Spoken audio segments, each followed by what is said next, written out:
Part 1. The Revelation of the Quran. The Holy Quran was revealed to the Prophet Muhammad over several years, starting in Ramadan in 610 AD during what is known as the Night of Destiny.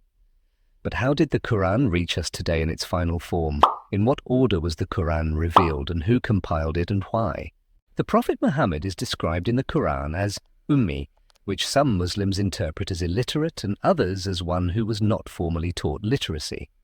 He received his first revelation while isolated in a cave on Mount Hira near Mecca.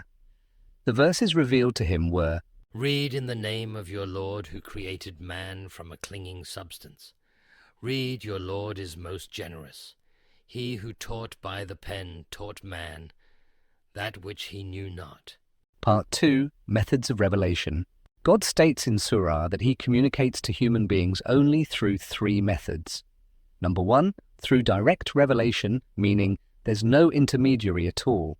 The second method was from behind a veil. So, for example, the voice would be heard from behind an object, like when Prophet Musa had a voice from behind the burning bush. No, you cannot do this. I want no part of this! And the third method is through indirect revelation, so through an intermediary like an angel. We believe that most of the Quranic verses were brought down to the Prophet by the angel Gabriel. Part 3. Compilation during the Prophet's time. Out of the few people who could read and write at the time of the Prophet, he appointed special scribes known as Katib al-Wahi, scribes of revelation. They would write down the verses as they were revealed, dictating it to them essentially, and they would write it down. He told them exactly where the verse or ayah was supposed to be fixed in the chapter, because it was always understood that this was going to be a book, and it was being revealed as a book, just like previous scriptures. Reciting verses from memory was common in the early days of Islam, as they had strong memories and valued a very strong oral tradition. The Quran was considered a linguistic miracle because it catered to the Arabs' fascination with the Arabic language. They had a rich oral tradition of poetry and prose where they would memorize and recite long pieces of poetry. Memorizing and reciting from memory was a very common practice in the early days of Islam. Part 4. Compilation after the Prophet's death. The Prophet was very committed to encouraging writing, which gradually increased the number of literate Muslims.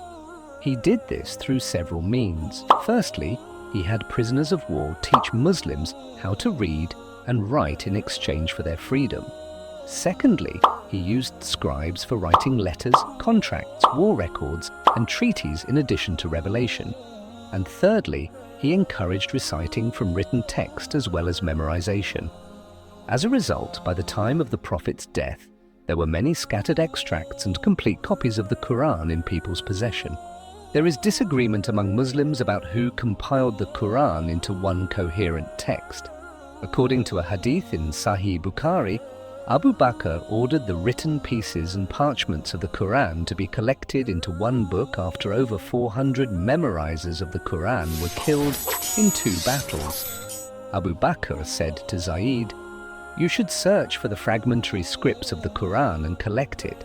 Zayd said, "So I started compiling the Quran by collecting it from the leafless stalks of the date palm tree, and from pieces of leather and hides, and from stones, and from the chests of men who had memorized the Quran. The manuscripts of the Quran stayed with Abu Bakr until Allah took him unto him, then it stayed with Umar until Allah took him unto him, and then with Hafsa." Part 5. Final compilation and preservation. Despite the compilation, there was no immediate rush by the Muslims to use this codex. It is understood that copies of the Quran were available among Muslims during the Caliphate of Uthman, 20 years after the death of Prophet Muhammad. The Caliphate had expanded into Iraq, Syria, Egypt and Iran, with various communities speaking different languages and dialects, creating a need to clarify the recitation of the Holy Quran. According to Sahih al-Bukhari, Uthman was concerned about how people in Iraq and Sham differed in their recitation of the Quran. He requested the manuscript of the Quran from Hafsa to compile it into one unified codex. He appointed a committee of 4 people, including Abdullah ibn Zubayr, Sayyid ibn al-Ais, and Abdul Rahman bin al-Harith, to transcribe a master copy of the Quran. More people were added to the committee, making a total of 12, with Ubay in charge. When the book was compiled, Uthman sent copies to Kufa, Basra, Damascus, and kept one in Medina.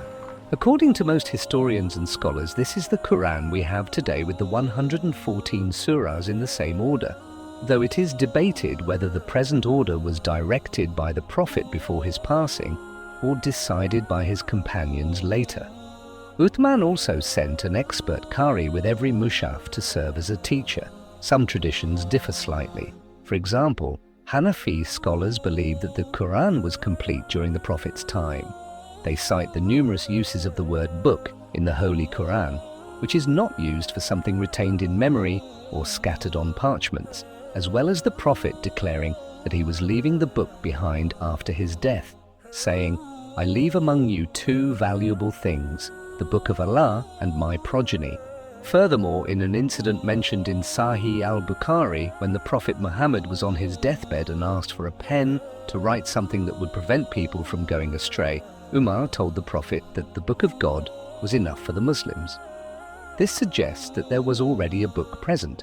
Secondly, the Quran states that the Prophet recites from a written text when it says, "A messenger from God reciting pure pages," or challenges the disbelievers to produce something like the Quran, be it 10 surahs or 1 surah. This implies that the Quran was in public hands, because if it wasn't, the challenge wouldn't be valid, and it could only be serious if they had access to the Quran to produce something like it. The Hanafi conclusion is that rather than compiling the Quran, Uthman created a consensus on one unified recitation. There are many accounts in both Shia and Sunni hadith books that Ali ibn Abu Talib had a personal transcript of the Quran, which he compiled after the death of the Prophet. He made a commitment not to leave his house until he completed this task within 6 months of the Prophet's passing. The surahs were arranged in order of revelation, with interpretations in the margins. In any case, in 25 AH, master copies were prepared under Uthman's guidance, and all the main existing fragmentary codices were burned or melted down. Uthman was criticized by some for destroying the fragments, but he had consulted with senior companions first. Masud said about this, "By Allah, Uthman did not do anything in this matter of the mushafs except that it was with our unanimous approval." The discussion on the compilation of the Holy Quran is certainly fascinating. It is also important to deepen our personal relationship with the Holy Book through recitation, study, and contemplation. Allah says in Surah Al-Baqarah, "This is the book about which there is no doubt, a guidance for those conscious of Allah."